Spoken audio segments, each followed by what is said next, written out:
Murdoch's Whistle, written by TheBuriedTruck and told by Wingstriker 3801.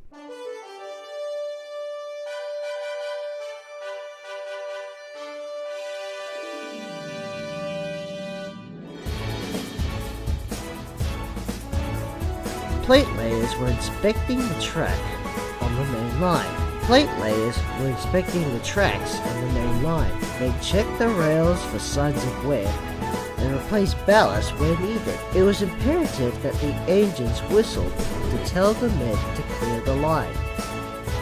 One morning, Gordon arrived at Edward Station, looking rather annoyed. The problem, Gordon? Asked Boko. There is something to be said, Gordon replied, for quiet engines like you, Boko. I understand we must whistle for the plate layers, but sometimes it is most excessive. It isn't wrong, but... Gordon's speech was interrupted by a booming whistle in the distance. It grew louder and louder, and soon Murdoch shrieked through with a heavy goods train.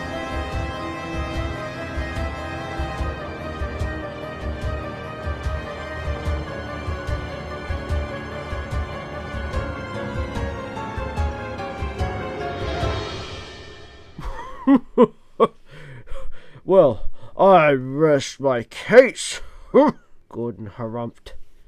Later, Boko found Murdoch resting in the sheds.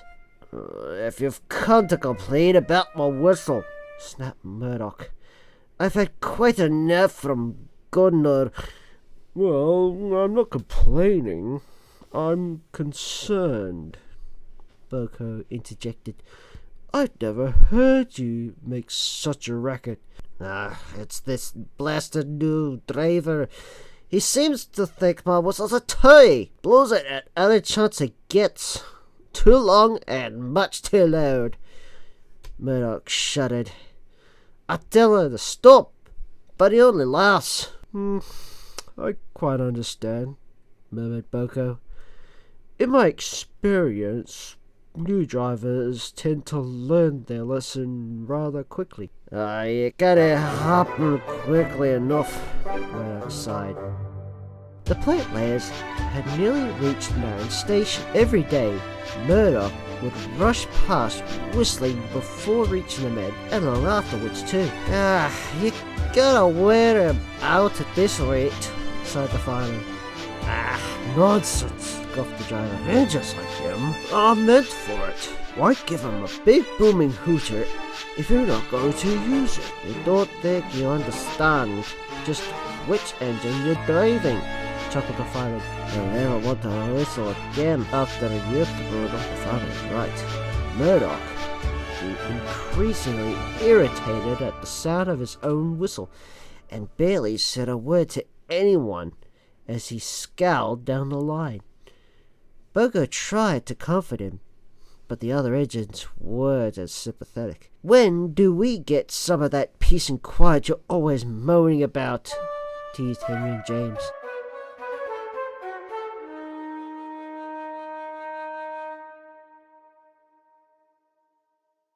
Next morning, mist shrouded the island as a light rain made the rails damp.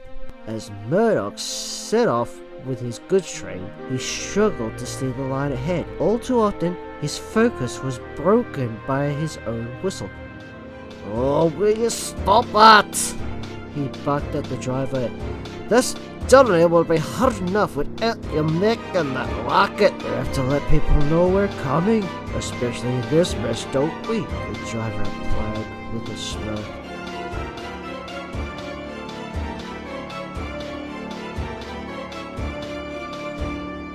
They soon approached Edward Station, and Murdoch knew what came next. Gordon's Hill and a hard climb. Boko was nearby and tried to hoot a friendly hello, but of course it was swallowed by the sound of Murdoch's own whistle. He charged at the hill, puffing and snorting until they reached the top. Murdoch braced himself for what would come next, but there was no whistle. Well, I'm glad you're seeing sense, sighed Murdoch. But, this is, one day we'd have to whistle. I can't, cried the driver.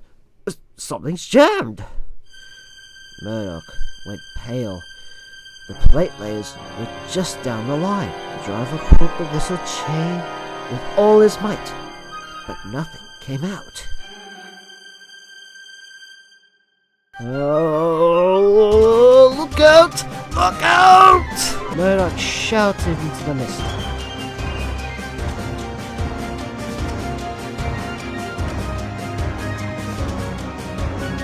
The plate layers were startled.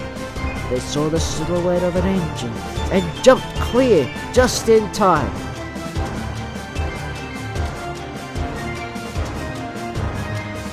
With brakes screeching, Murdoch flew past, finally coming to a halt a few miles on. Everyone breathed a sigh of relief. Soon, Boker arrived to help. He took Murdoch to the workstation, then carried on with his goods.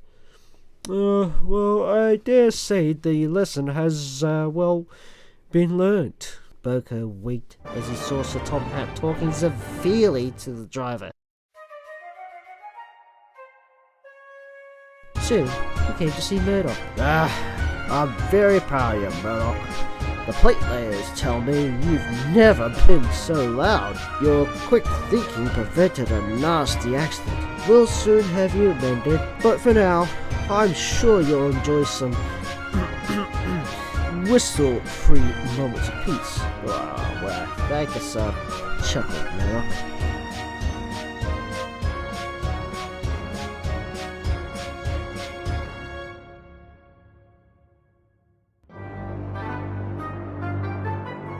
Murdoch was soon back on the main line. His whistle was working better than ever, and saw far less usage than before. The driver had taken a temporary leave from the footplate. He volunteered to assist the plate layers with repairing the line. Whenever he heard Murdoch, he smiled, knowing it meant one of two things.